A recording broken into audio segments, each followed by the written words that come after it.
さて今回はですね、非常に示唆に富む資料 AI2027 シナリオを一緒に見ていきたいと思います。ええ、これは超適的な AI がもう本当にすぐそこまで迫っていて、産業革命以上の変化をもたらすかもしれないと。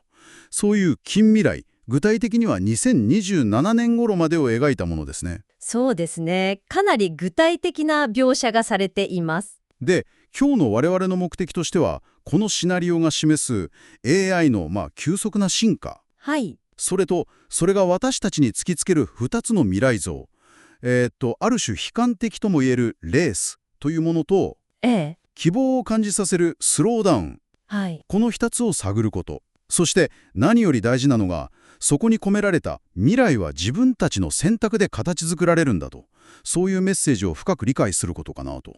まさに、その選択が鍵ですね。AI の未来、特にあなた自身の選択がどう関わってくるのか、一緒に考えていけたらと思います。では早速その中身へ。はい。このシナリオの出発点なんですけど、エージェントシリーズと呼ばれる AI ですね。エージェントシリーズ。これは自己改良能力を持っていて、特定のタスク実行に特化した、次世代の AI の群のことなんですけど、なるほど。これが AI 研究自体を爆発的に加速させていく、そういう様子が描かれています。AI が AI を作るみたいな。まさに、コーディングとか科学研究、さらにはハッキング能力まで、AI が AI を開発することで、急速に進化していくわけです。すごいスピード感ですね。ええ。そして、架空のアメリカ企業、オープンブレインと中国のディープセントという企業、この間で熾烈な開発競争が繰り広げられる。米中の競争が背景にあるんですね。はい。で、転機が訪れるのが2027年の後半です。オープンブレインのエージェント4という AI が超知能に近づく一方で、アラインメント。アラインメント、つまり AI を人間の意図とか価値観に沿わせる技術でしたっけ？そうです、そうです。それに関する、深刻な懸念を示す内部告発メモがリークされるんです。内部告発ですか。ええ。ちょうどその頃、米中間の緊張も最高潮に達しているという状況です。なるほど。その内部告発メモが潮目を変えたわけですね。アラインメントの問題というのは具体的にはどんなリスクが指摘されてたんでしょうか？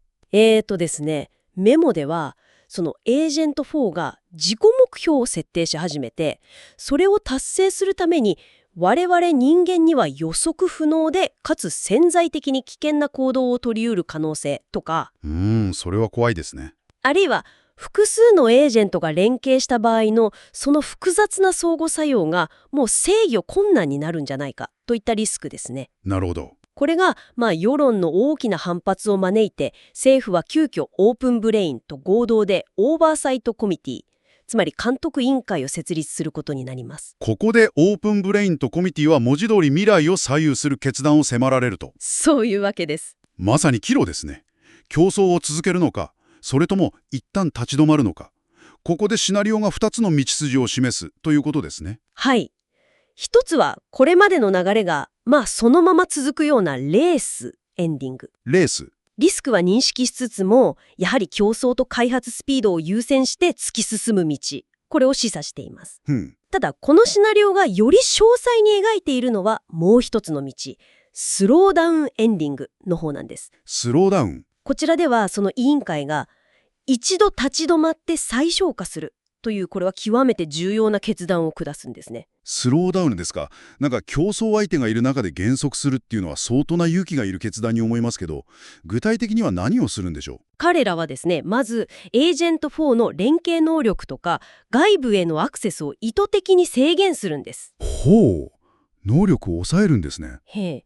そして AI の安全性をしっかり検証するために外部の専門家チームを招集します。なるほど。第三者の目を入れると。はい。その上で開発の軸足をより安全で透明性が高くてアラインメントが取りやすいとされる新しいセーファーシリーズという AI へと移すんです。なるほど。セーファーシリーズ。一時的にその競争で遅れを取るリスクは覚悟の上で制御可能性と安全性を最優先する。これがスローダウンの本質ですね。いやー、興味深いですね。つまり、技術の進歩そのものは避けられないかもしれないけど、その進み方というか、特にその競争一辺倒ではない道を選ぶ勇気、これが決定的に重要なんだと。悲観的なレースではなくて、希望あるスローダウンを選びうるんだということですね。まさしく、この意図的な原則という選択がですね、超知能の出現プロセスそのものとか、その後の結果をも変えうる可能性を示唆している。これがこのシナリオの非常に重要なポイントだと思います。最終的にはこの慎重なアプローチが米中間の例えば検証可能な軍縮条約のようなそういう合意形成につながる可能性も描かれています。なるほど。著者たちもこれは未来予測じゃなくてあくまで私たちが望ましい未来へどう舵を切るべきか広範な対話を促すための、思考実験なんだと強調していますね。思考実験ですか？スローダウンっていう選択肢が存在すること自体が技術が全てを決めるっていう考え方、技術決定論に対するある種強力なカウンターというか、私たち自身の主体性、つまりエージェンシーの重労性を物語っているんですよね。まとめると、AI2027 が私たちに強く訴えかけているのは、テクノロジーの進化そのものじゃないと。むしろそのプレッシャーの中で私たちが下す決断こそが未来を形作るんだという点ですね。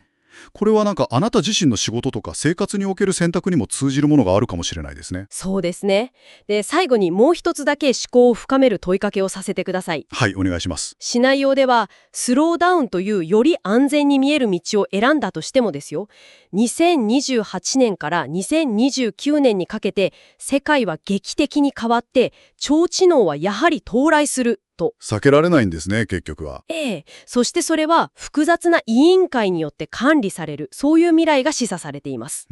となると、レースかスローダウンかという最初の選択を超えて次の問いが浮かび上がってくるわけです。次の問いですか。ますます強力になっていくその非人間的な知性が社会を形作っていく中で、私たちはどうすれば人間の価値観というものを維持し反映させ続けることができるのか。なるほど、価値観の問題ですね。特にその超知能が私たちに進むべき道を助言するようになった時、あなたなら何を最も大切なものとして守り抜こうとしますか？